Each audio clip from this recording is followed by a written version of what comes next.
Hello friends, स्वागत है आपका मैथ विद संदीप ओझा में। तो आज हम क्लास 10 के लिए मोस्ट इम्पोर्टेंट क्वेश्चन जो वीवीआई क्वेश्चन होगा, जो कि इस 2025 में बोर्ड एग्जाम में आने वाले क्वेश्चन का हम डिस्कशन करेंगे। ये आपका क्वेश्चन ऐसा सॉल्व कराया जाएगा कि ये करीब हर साल रिपीटेड क्वेश्चन होता है और प्रीवियस ईयर में आया हुआ भी क्वेश्चन है। तो समय बहुत कम है, 17 फरवरी से हम लोग का एग्जाम है, इसीलिए आज से हम आप लोगों के लिए हर वीडियो में 5 क्वेश्चन जो कि इंपॉर्टेंट होगा मैथ्स का, हम लेकर आएंगे। तो चलिए स्टार्ट करते हैं। पहला क्वेश्चन आपको स्क्रीन पे दिख जाएगा। इस क्वेश्चन को देखते हैं, सॉल्व करते हैं। इसमें क्या दिया हुआ है कि एक आयत का क्षेत्रफल दिया हुआ है आपका 528 मीटर स्क्वायर। 528 metre square. तो आयत में दो चीज होती है, लंबाई और चौड़ाई। तो आयत का क्षेत्रफल दिया हुआ है 528 मीटर, क्षेत्रफल का ही मान दे दिया गया है। तो आयत के क्षेत्रफल का फॉर्मूला क्या होता है? लंबाई गुना में चौड़ाई। आयत का क्षेत्रफल होता है लंबाई गुना चौड़ाई बराबर 528 मीटर स्क्वायर। ठीक, अब आपके मन में आना चाहिए कि ये लंबाई और चौड़ाई तो क्वेश्चन में दिया नहीं है। क्वेश्चन में एक कंडीशन दिया हुआ है। कंडीशन क्या है? एक आयत है हमारा, आयत की ये लंबाई है, ये चौड़ाई है। क्वेश्चन में बोला गया है कि आयत की जो लंबाई है चौड़ाई के, इस चौड़ाई के दुगने से क्या है? एक अधिक है। मतलब कि आयत की जो लंबाई है इसके चौड़ाई के दुगने से एक अधिक है। तो चौड़ाई भी नहीं दिया हुआ है, तो इस कंडीशन में हम क्या मानते हैं? इस कंडीशन में हम चौड़ाई को x मान लेते हैं, यानी कि हमारी चौड़ाई कितनी हो गई? x हो गई। तो जब चौड़ाई को हम x मानेंगे तो आप खुद बताइए कि हमारी लंबाई क्या हो जाएगी। तो लंबाई का यही कंडीशन है ना कि जो लंबाई है चौड़ाई के दोगुने से एक ज्यादा है, यानी कि x को दोगुना करेंगे और उसमें एक जोड़ देंगे, यानी हमारा लंबाई हो जाएगा 2x प्लस में 1।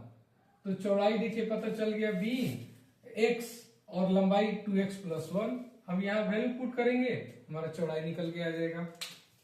चलिए देखिए, लंबाई है 2x प्लस 1 मल्टीप्लाई, इसको ब्रैकेट में कर देते हैं x, चौड़ाई का मान x और हमारा क्षेत्रफल दिया हुआ 528 मीटर स्क्वायर। ठीक, अब इसको मल्टीप्लाई करते हैं, तो मल्टीप्लाई कीजिएगा तो हो जाएगा 2x स्क्वायर प्लस x, और ये 528 बराबर के इधर आएगा तो क्या हो जाएगा? माइनस 528 बराबर में 0। अब ये आपका द्विघात समीकरण हो गया। द्विघात समीकरण से हम इसका वैल्यू निकाल सकते हैं x का। तो चलिए निकालते हैं। सबसे पहले क्या करेंगे? इसका गुणनखंड करेंगे, 528 का डबल करेंगे। तो 528 का डबल करेंगे तो हमारा 1056 आ जाएगा। 1056 के दो ऐसे पार्ट में बांटिए कि अगर हम इसको आपस में मल्टीप्लाई करें तो हमारा 1056 आ जाए, और इसको जोड़ घटाव कर दे तो हमारा प्लस का 1 आ जाए। तो इसका क्या होगा? इसका गुणनखंड नहीं होगा। अगर आप इसका करना चाहें तो इसका गुणनखंड नहीं होगा। तो इसको हम किस नियम से निकालेंगे? इसको हम द्विघात समीकरण के मूल वाला फॉर्मूला लगा देंगे। मूल बराबर होता है minus B plus minus root D upon में 2a। ठीक, इस नियम से हमारा इस x का वैल्यू निकल जाएगा। तो चलिए देखिए, यहाँ a का मान कितना है? 2 है, b का मान 1 है और c का मान माइनस 528 है। ठीक, तो सबसे पहले हम d निकालेंगे। d निकालेंगे तो क्या होता है? B square minus 4ac। ठीक है, ठीक है। तो बी स्क्वायर, तो बी का मान कितना है? 1। तो 1 का स्क्वायर 1 होगा। ये आपका लेंदी क्वेश्चन हो गया। क्यों? क्योंकि इसका गुणनखंड नहीं हो सकता है, इसलिए हमें द्विघात समीकरण के मूल के फॉर्मूला से निकालना पड़ रहा है। खैर कोई बात नहीं, आपको ऐसा क्वेश्चन दिखेगा, ये 5 नंबर का क्वेश्चन है इसीलिए ऐसा दिया गया है। तो बी स्क्वायर 1 माइनस 4, ए का मान है 2 और सी का मान है माइनस 528। इसको मल्टीप्लाई करेंगे तो 1, ये माइनस माइनस हो जाएगा प्लस 8 मल्टीप्लाई 528। तो ये आपका हो गया 1 प्लस, और आप इसको मल्टीप्लाई कीजिएगा तो आपका आएगा 4224, और इसको ऐड करेंगे तो 4225 आ जाएगा। ठीक, तो ये आपका डी का मान आ गया। अब इस डी के मान को हम यहाँ रखेंगे बी और ए का मान रखेंगे तो हमारा निकल के आ जाएगा।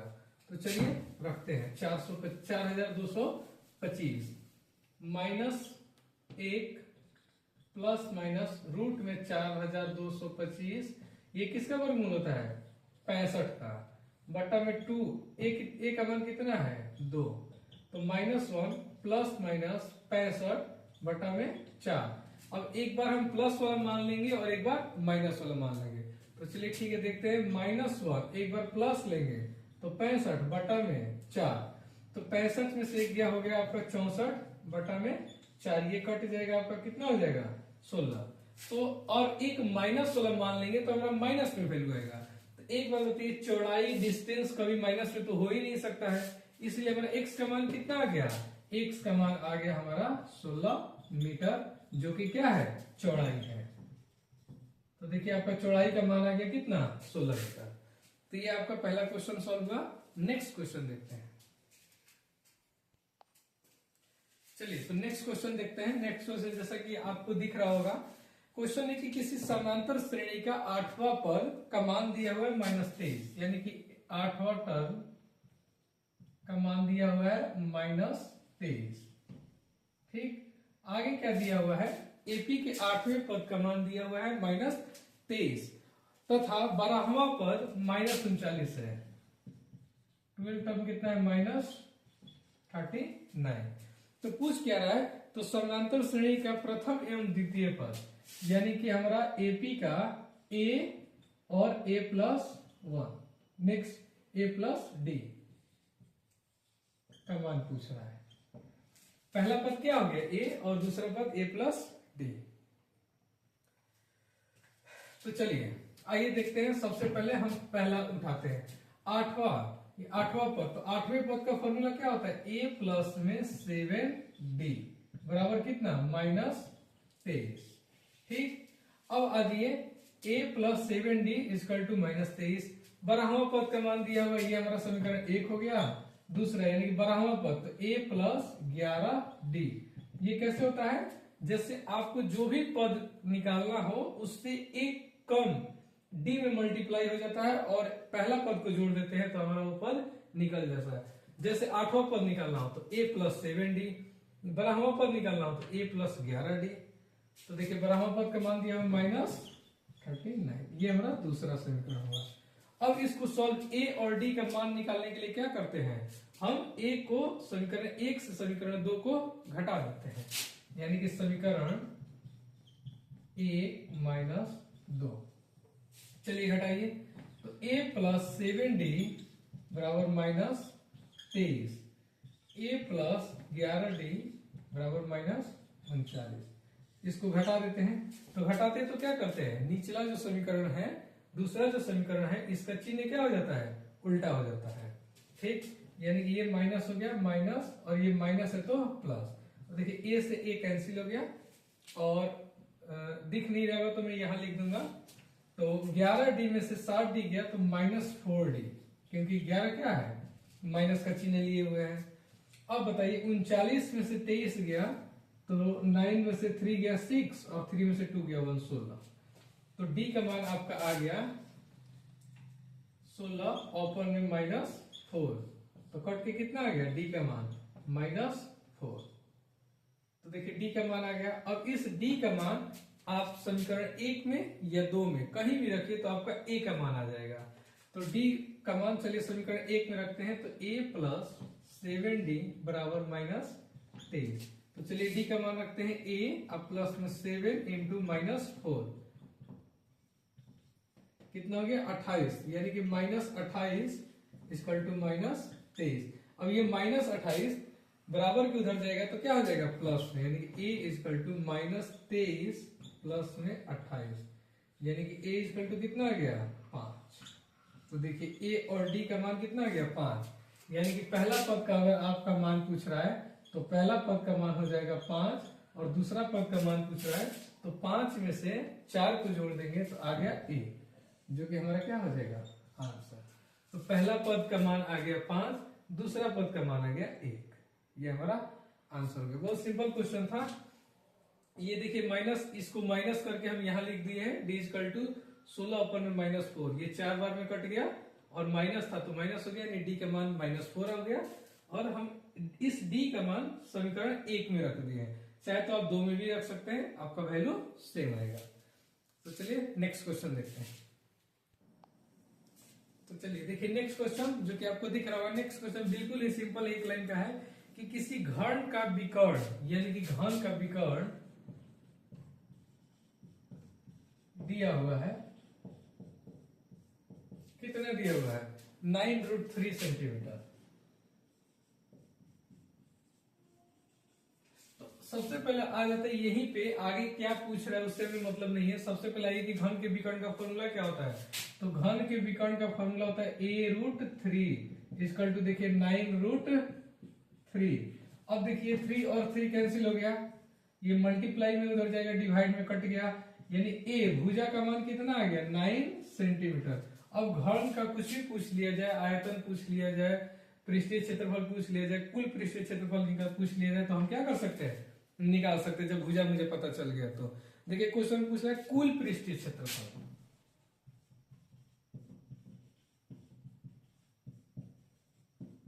क्या होता है 6a²।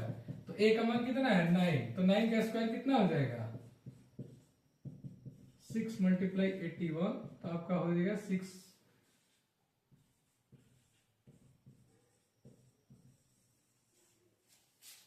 486 centimetre square. कुछ नहीं, कुल पृष्ठीय क्षेत्रफल का फॉर्मूला होता है 6a²। तो a का मान देखिए हम निकाल लिए 9, किससे, घन के विकर्ण दिया हुआ था, घन का विकर्ण का फॉर्मूला था a√3, a√3 इक्वल टू 9√3, तो √3 कैंसिल हो गया, तो a का आ गया मान 9 सेंटीमीटर। अब इस a की जगह हम a² की जगह रख दिए, a का मान 9 का स्क्वायर होता है 81 को 6 से मल्टीप्लाई कर दिए, आगे बहुत ही सिंपल क्वेश्चन था। ऐसे ही मिसलेनियस क्वेश्चन आपको दिया जाएगा, क्योंकि ये सब किसी न किसी साल एग्जाम में आया हुआ क्वेश्चन है, और आप 1 से 2 क्लास कीजिएगा तो आपको पता चल जाएगा कि सेम क्वेश्चन रिपीट भी हो रहा है। इसीलिए आपको इतने कम समय में और इस प्रकार से क्वेश्चन को बनवाया जा रहा है, ताकि आपको डायरेक्ट एग्जाम में बेनिफिट मिले। तो चलिए नेक्स्ट क्वेश्चन देखते हैं। चलिए तो नेक्स्ट क्वेश्चन देखते हैं। नेक्स्ट क्वेश्चन आपको दिख रहा होगा स्क्रीन पे कि किसी बेलन के आधार का व्यास, यानी कि एक बेलन है, फोटो पे नहीं जाना है, तो बेलन के आधार का व्यास यानी कि ये व्यास जो है d, इसका मान दिया हुआ है आपको 42 सेंटीमीटर। तो सबसे पहले हम यहां निकल लिखते हैं, जो दिया हुआ है हम सबसे पहले लिख लेते हैं, व्यास का मान दिया हुआ है 42 सेंटीमीटर। तो त्रिज्या क्या हो जाएगा, त्रिज्या व्यास का क्या होता है आधा, यानी कि 21 सेंटीमीटर। तो त्रिज्या निकल के आ गया कितना 21 सेंटीमीटर। आगे क्या है कि तथा ऊंचाई हाइट दिया हुआ है 10 सेंटीमीटर। देखिए व्यास दिया हुआ था तो हम त्रिज्या निकालिए, क्योंकि आप बेलन का कोई भी फॉर्मूला पढ़िएगा तो उसमें व्यास का जिक्र नहीं रहता है, किसकी जिक्र रहती है, त्रिज्या की। तो व्यास दिया हुआ है तो व्यास क्या होता है, त्रिज्या क्या होती है, व्यास की आधी होती है।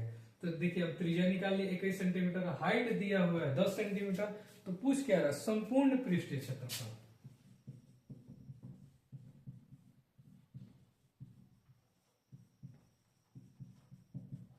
तो बेलन का संपूर्ण पृष्ठीय क्षेत्रफल का फॉर्मूला आपको याद भी होगा, 2πr ब्रैकेट में h प्लस r, यही होता है ना।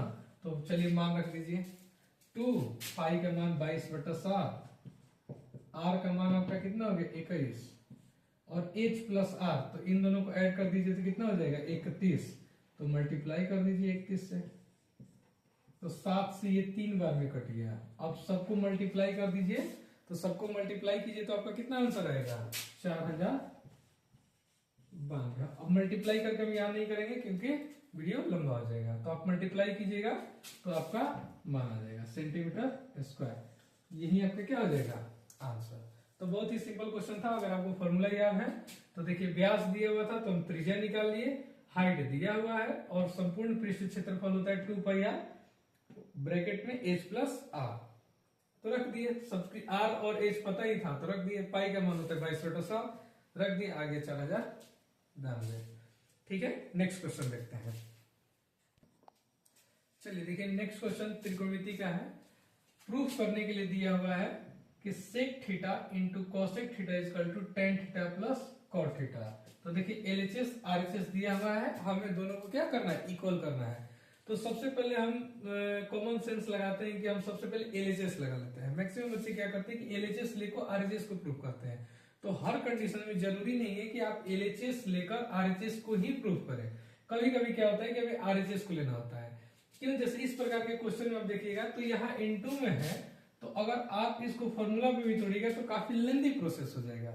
इसीलिए हम क्या करते हैं कि यहाँ प्लस वाले को लेते हैं, यानी आरएचएस को लेंगे और हम एलएचएस को प्रूव करते हैं। तो देखिए आरएचएस कितना दिया हुआ है, tan theta plus cot theta. तो tan थीटा का फॉर्मूला क्या होता है, sin थीटा अपन में cos थीटा। ठीक उल्टा cot थीटा का फॉर्मूला होता है cos थीटा अपन में sin थीटा। तो ये हमारा फॉर्मूला होता है, tan थीटा का मान होता है sin थीटा अपन cos थीटा, और cot थीटा का मान ठीक इसका उल्टा हो जाता है cos थीटा बटा में sin थीटा। तो इसकी जगह हम रखेंगे और हमारा 1 मिनट में इसका आंसर आ जाएगा। तो चलिए देखिए, sin थीटा बटा में cos थीटा प्लस में cos थीटा बटा में sin थीटा।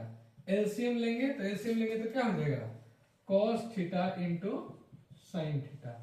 अब क्या करेंगे, भिन्न जोड़ आता ही है आपको, तो cos थीटा से इसको भाग देंगे तो cos से cos कट जाएगा, बचेगा क्या, sin थीटा। और जो हमारा बचता है उसी से क्या होता है, ऊपर वाले से मल्टीप्लाई होता है। तो क्या बच गया, sin स्क्वायर थीटा, यानी sin theta into sin theta क्या हो गया, sin square theta, plus sin theta से इसको डिवाइड करेंगे तो sin कट जाएगा, बचेगा क्या, cos थीटा।